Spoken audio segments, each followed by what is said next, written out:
figures released on generic Empire Strikes Back cards.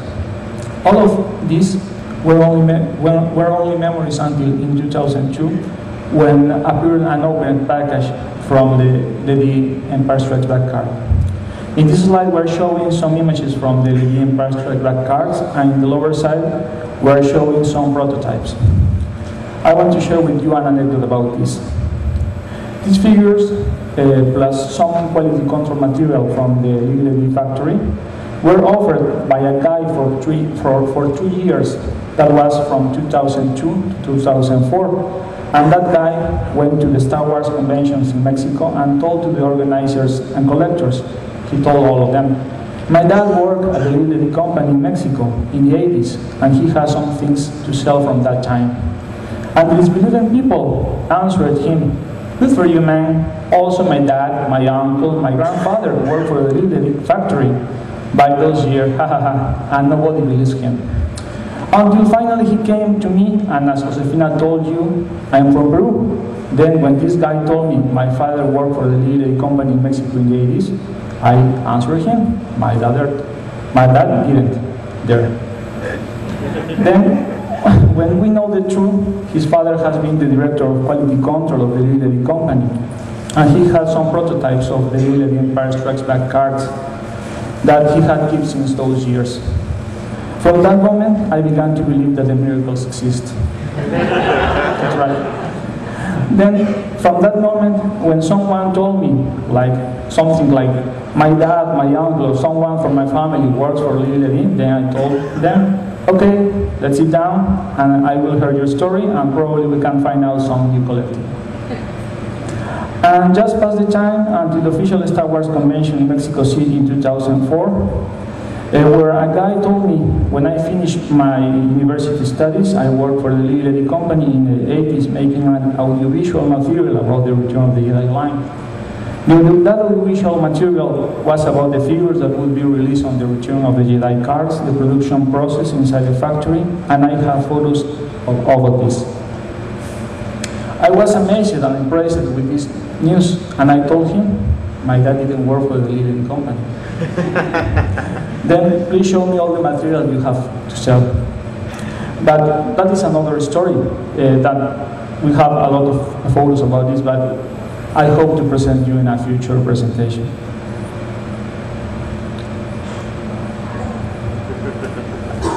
Finally, to view the entire collection with variation is fantastic. But as we said previously, it was a long journey, but with effort, dedication, research, and perseverance allow us to achieve this goal. We want to thank our good friends who we met in the hobby and who helped us with their support and getting for us some figures of variation that we needed. 1 year ago, finally, we completed the collection with the last figure we needed, thanks to Todd Chamberlain.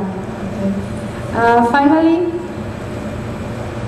each time we got a new figures, loose or carded, we examined them in front of a Kenner figures, and we realized that them were variation, because that we continue collecting variation in package. As you can see in this slide, we can see variation in photos that are completely different from those used by Kenners. Or also we can find variations in colors using packages, or variations in figures that are slightly different from Kenners, in materials, colors. And nowadays these variations have raised the appeal of collecting this line, and is pursued for enthusiastic collectors around the world. Well, we think that this glance about our experience collecting Lily have helped you, and we hope you like it. If you have some questions, we will be very glad to answer them. Please? Yes? What was the last figure that you needed? Oh, the last figure that we still needed for the 14 years was the reuse on Return of the Jedi card. Another question? Yep.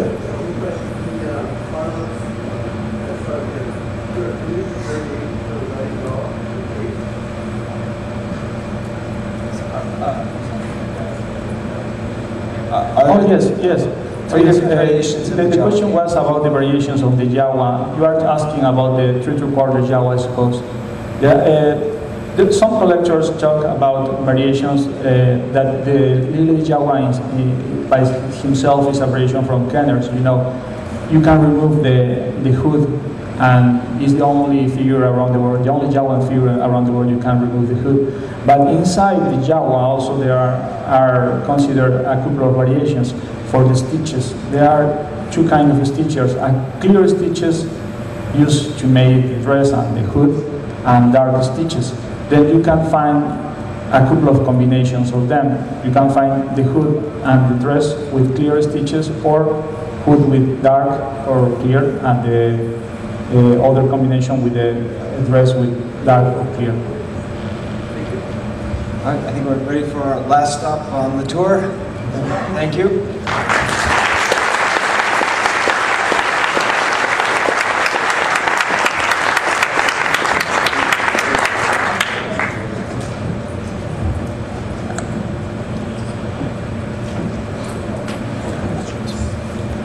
Okay, now this time we will talk about Peru. Mostly, as Josefina told you, is my experience about Peru when I lived there, and nowadays we do collectibles. The first collectible with brand produced in Peru was the Star Wars board game. It was produced in 1978 by Lima. The interesting thing about this collectible was the images shown on the cover. Luke Skywalker to hit the Death Star and Darth Vader piñatas. And he was by a version of a Chewbacca that resembles a gorilla. Also, the designs of the tokens were very funny. As we can see in the upper right corner, who was not amused watching Han Solo with a goblin haircut or a fat Chewbacca. In 1979, Coca-Cola launched a promotion in which, with some bottle caps, you can redeem a Darth Vader lightsaber, which was basically a flashlight with a tube of deodorant stick. And this Coca-Cola promotion showed on TV a Darth Vader with this lightsaber. When I finally saw the Kenner lightsaber that a classmate took to the school to show off, I felt disappointed with my low-quality sword. Finally, on 1980, a company that manufactured plastic in Peru named Basa obtained the rights and license to produce the first 12 inches figures. There were the only two figures produced in Peru. There were Darth Vader and Chewbacca. These looked like Kenners, but in small size, because Kenner figures were taken to create a new mold for Peru with some variations.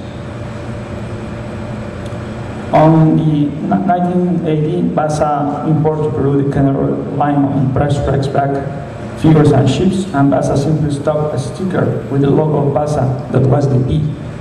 You can see on the upper left corner. In those years, there was not a culture of collecting in Peru. Then nowadays, it is very difficult to get at least one card back with the Basa logo.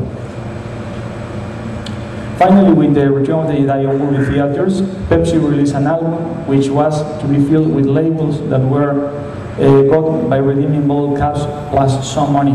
This was the last licensed vintage Star Wars collectible in Peru. After many years, the new Star Wars films arrived to the movie theaters, and with them the new merchandising. Winterito, a chocolate brand, released prize toys that came inside the chocolate Winterito. For episode 2, Nestle released cereal boxes with lenticular gift cards, and the Cinépolis movie theater chain released a set of 6 popcorn tins inspired on episode 2 and the classic trilogy. On episode 3, Time, a couple of supermarket chains named Santa Isabel and San Jorge produced promotional items that could be bought at the stores. These products were 6 posters, 6 t-shirts, and 10 cups. With the success of episode 3, the makers of Bootlegs also produced some small figures to cheer the collectors of unofficial items, as you can see in the lower right corner. With the arrival of the Clone Wars to the TV, the Winterito Chocolate released again a promotion with small figures for the chocolates 3 months ago. It is curious that the first figures produced were similar in pattern but not in color to the some figures released in Mexico by Barcel, a snacks brand in Mexico for episode 3. You can see them in the middle of the slide. But afterwards, Winterito Chocolate produced the line of Clone Wars characters, Clone Wars figures that are 12 figures that you can see in the lower side of the slide. Finally, 2 more companies joined to the licensed products, and there were Cuadernos Alpha Notebooks, that nowadays produce notebooks with covers inspiring Clone Wars. The second company was Intifan, that produced folders and 3 models of rulers with design of Clone Wars. Finally, I want to thank my mom, who has taken the trouble and her time to find every Star Wars new item released in Peru. And also I want to thank my friend Humberto from Peru, who has been tracking our research about collectibles produced in Peru. I hope you enjoyed this presentation.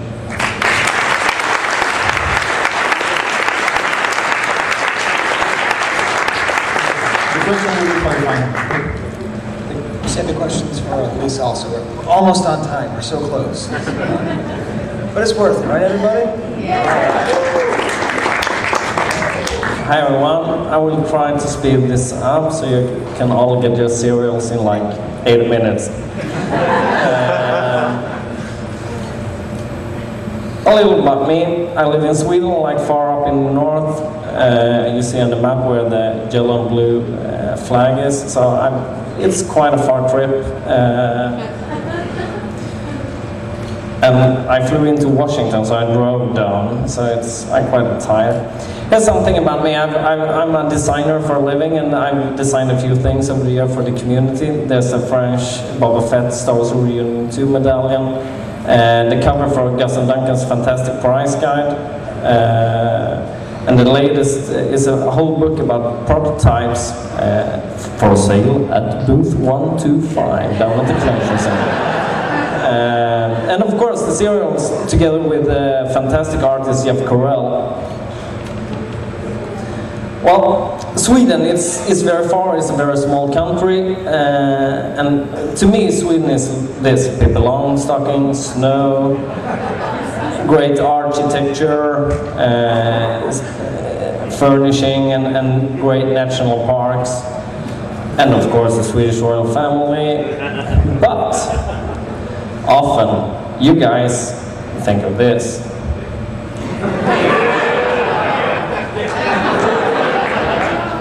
Spaceballs.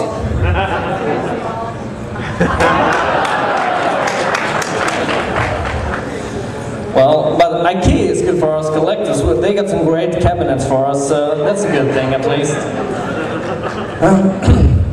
So, all about my collection. Just clicking through this as my production setup and my prototype. You can see it in the book as well. So, Sweden is a real small country, and Star Wars wasn't popular